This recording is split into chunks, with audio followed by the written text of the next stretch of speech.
네, 최근 유통업종 전반이 좀 살아나는 분위기라고 전해집니다. 실제로 정책에 효과가 있을지 또 다른 투자 포인트가 있는지 이분과 함께 이야기 나눠보겠습니다. 신한투자증권 조상훈 연구원 나와 계십니다. 안녕하세요. 네, 안녕하세요. 네, 요즘 이 업계 분위기 어때요? 유통 쪽이요? 뜨겁습니다. 여름만큼 좀 뜨거운 것 어떻게 같아요. 뜨거운 상황이에요? 실제로 지금 정책에 대한 기대감이 반영되고 있다라는 이야기가 있는데 그 추경 2차 발표되고 나서 분위기가 좋아진 게 사실인가요? 네, 맞아요. 그러니까 이제 오. 실제로도 사실 이제 뭐 월별 네. 트렌드라든지 이런 부분들을 좀 보면 사실 이제 2분기 전체로 놓고 보면 뭐 실적 분위기가 그렇게 썩 좋은 편은 아닙니다. 다만 이제 월별로는 4월에 굉장히 조금 이 큰 폭의 좀 부진을 겪었다가 이제 5월에 좀 좋아지고 6월에 다시 또 이렇게 올라오고 그러니까 이런 모습들이 지금 조금 보이는 것 같아요. 그래서 확실히 지금 말씀해주신 것처럼 이제 6월 19일에 추경안이 좀 의결이 됐고 이제 뭐 7월 이제 말부터는 이제 민생지원금 지급 관련된 이야기가 조금 나오는 상황이지 않습니까? 그래서 이제 그거에 맞춰서 지금 이제 6월 소비자 심리 지수 같은 경우도 109 포인트를 좀 기록을 하면서 거의 4년 만에 지금 최고치로 좀 회복을 한 상태이고요. 이제 이로 인해서 좀 유통업계 전반적으로 저희가 좀 수혜를 볼 수 있는 상황이다. 이렇게 좀 예상을 하고 있습니다. 예. 그리고 이제 유통업종이 기대하는 그 재료라고 하면 중국 무비자 정책인데 요거 지금 어떻게 되고 있어요? 네, 사실 이제 이 부분이 뭐 이야기가 계속 조금 나오고는 있죠. 그래서 아직 뭐 확실시 된다거나 뭐가 가시화됐다거나 좀 정해진 부분이 없기는 하지만 어쨌든 이제 업계에서는 뭐 굉장히 좀 긍정적으로 지금 좀 평가가 되고 있는 상황인 것 같습니다.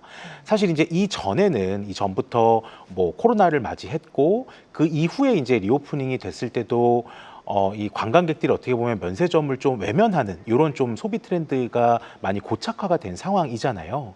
이러다 보니까 이제 면세업계는 뭐 지난 2년 동안 구조조정을 좀 굉장히 좀 빡세게 진행을 한 상황이고요. 특히나 이제 올해부터 보면 이 시내 면세점 쪽 이쪽에서 이 경쟁이 좀 차츰차츰 완화되는 모습들이 좀 눈에 보이고 있는 상황입니다. 그런 부분들 때문에 사실 수익성은 이미 조금씩 이제 개선되는 이런 기반이 좀 마련이 된 상황이라고 좀 볼 수가 있고요. 사실 이제 여기에다가 뭐 방금 말씀하신 것처럼 이 무비자 정책 관련해서는 이제 업계에서는 뭐 이제 10월 말에 이제 경주에서 에이펙 정상회담이 열리고요.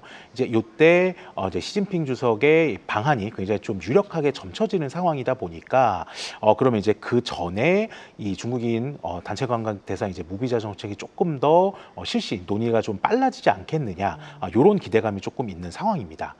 그러면 사실 이제 지금은 뭐 내국인 수요는 이미 많이 회복이 됐고 이 외국인이 어떤 그 방한을 하는 외국인 수요들도 차츰 이렇게 좀 올라가고는 있습니다만 사실 이제 지금으로서는 가장 객단가가 높고 중요한 고객층이었었던 중국인의 회복률은 거의 절반 수준밖에는 안 됐었거든요. 그래서 이들이 좀 귀환을 함에 따라서 이 전체적인 어떻게 보면 이제 객단가라든지 매출이 좀 올라가는 이런 현상을 좀 기대를 해볼 수가 있기 때문에 좀 2년 동안 힘들게 구조조정 해놔서 좀 비용을 많이 좀 절감해 놓은 상태에서 매출 증가까지 좀 플러스 되는 이런 요인으로 좀 작용을 할 수 있지 않을까 싶습니다. 예. 국내에서는 추경에 대한 정책 기대감, 소비자 심리 지수가 계속 지금 좋아지고 있는 그런 상황, 그리고 한편으로는 또 중국 관광객 유치에 대한 움직임, 여기에 주목을 하셨습니다. 지금 굉장히 유통업종이 뜨겁다고 말씀을 주셨는데 그 안에서도 최선호주로 백화점, 특히 현대백화점을 꼽아주셨습니다. 지금 나가고 있는데 현대백화점 변함없는 탑픽이다. 그 핵심이 뭐예요? 일단 뭐 백화점 산업은 동일해요. 그러니까 이제 물론 민생지원금을 백화점에서는 못 쓰지 않나 이렇게 좀 생각을 하시지만 네. 이제 그만큼 어떻게 보면 이제 좀 다른 채널에서 저희가 민생지원금을 쓰는 만큼 소비 여력이 조금 회복되는 부분들도 있기 때문에 과거에도 이제 이런 식의 뭐 이제 코로나 시기 지원금이라든지 아니면 이제 그 이전에 어떤 그 추경 당시에서도 보통은 이 백화점 채널이 매출이 굉장히 조금 빠르게 회복을 하는 모습들을 조금 보였습니다. 그래서 이제 백화점 실적은 하반기에 조금 더 기대를 할 수 있는 포인트로 작용을 하는 것 같고요.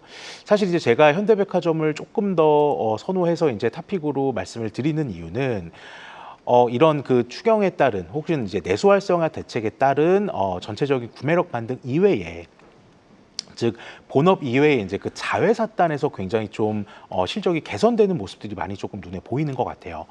현대백화점은 대표적으로 자회사에 이제 면세점이 있고 지누스라고 하는 매트리스 기업이 있는데 이 두 기업 모두 지금 호실적을 좀 달성을 하고 있기 때문에 이 점을 저희가 좀 주안을 두고 봐야 될 것 같습니다. 예, 그 현대백화점이 면세점에 대한 판매 전략 변화가 또 효과가 있었다고 하는데 그런 부분은 왜 그러는 거예요? 네, 이게 이제 보통 뭐 이 기업들이 보통은 뭐 이제 공항점에서 예. 면세점을 운영을 하시고 또 시내점에서 또 운영을 하시죠. 그래서 네. 뭐 명동이라든지 뭐 저기 이제 잠실이라든지 이런 이 사이트들이 굉장히 조금 많은데 사실 이제 코로나 이후에는 이 시내점의 어떤 그 경쟁력이나 뭐 결국은 이제 중국의 보따리상이 들어오지 않는 이슈들 때문에 사실 시내점 실적이 굉장히 조금 좋지 않았었습니다. 그러는 와중에 이 현대백화점 같은 경우는 후발주자임에도 불구하고 시내점을 이제 두 곳을 운영을 하고 있었어요. 동대문점 그리고 무역센터점 이렇게 좀 두 곳으로 운영을 하다 보니까 사실은 이제 좀 운영 효율이 나지 않고 좀 고정비 부담이 커지는 문제가 있었습니다.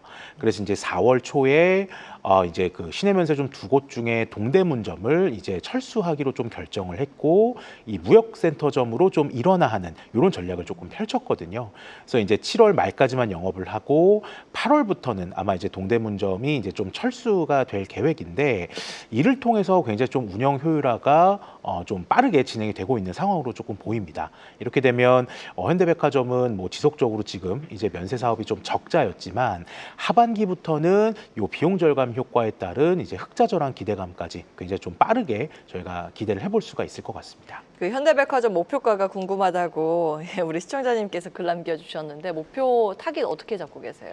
네, 일단은 뭐 저는 워낙 뭐 많은 사업부라든지 아니면 뭐 투자 자산의 가치라든지 이런 부분들이 조금 있기 때문에 좀 사업부별로 조금 나눠서 보고 있는 편이에요. 그래서 뭐 백화점의 어떤 사업 가치, 면세점의 사업 가치, 지누스의 지분 가치 뭐 이런 부분들을 다 이제 체크해가지고 제가 이제 산출한 주가는 이제 93,000원이고요. 아마 이제 지금의 어떤 그 20%의 좀 남짓한 이런 상승 여력이 조금 있다고 보이는데 예. 사실 이제 하반기에는 뭐 이렇게 올랐음에도 불구하고 여전히 뭐 상승 여력은 많다라고 생각을 하고 있고 특히나 실적 개선 폭이라든지 아니면 이제 이렇게 주가가 많이 올라왔음에도 불구하고 지금 PER 기준 밸류에이션이 8배에 불과한 상황이기 때문에 저는 여전히 좀 상승 여력은 남아 있다라고 판단이 됩니다. 네.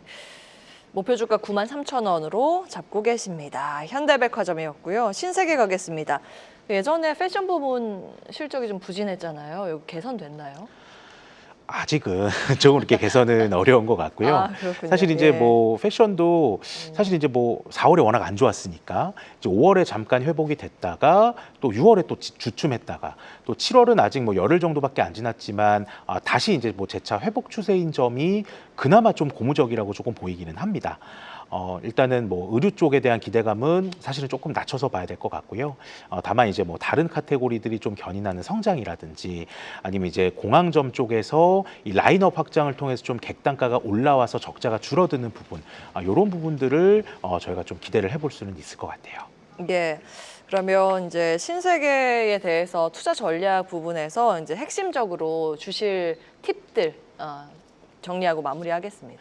네, 이제 뭐 신세계 같은 경우는 뭐 앞서서 이제 뭐 본업이라든지 아니면 뭐 자회사가 조금 아쉽긴 했지만 지금 개선이 되고 있는 상황입니다. 네. 특히나 이제 뭐 이전에 뭐 현대백화점도 그렇고 신세계도 그렇고 작년 연말에 이제 기업 가치 재고 계획, 밸류업 공시를 하게 되면서 지금까지 굉장히 좀 소극적이었었던 이 주주환원을 조금 많이 높이겠다라고 좀 공언을 한 상태예요. 그래서 자사주의 매입 소각이라든지 아니면 이제 배당금의 좀 점진적인 확대 이런 부분들까지 좀 전망이 되고 있는 상황이기 때문에 뭐 실적 플러스 이런 주주환원 측면에서도 저희가 좀 기대해 볼 것이 많다 이렇게 좀 정리해 볼 수가 있습니다. 목표주가 어떻게 잡고 계시죠? 저는 신세계는 22만 원이고요. 업사이드로 놓고 보면 좀 현대백화점과 비슷하다라고 보입니다.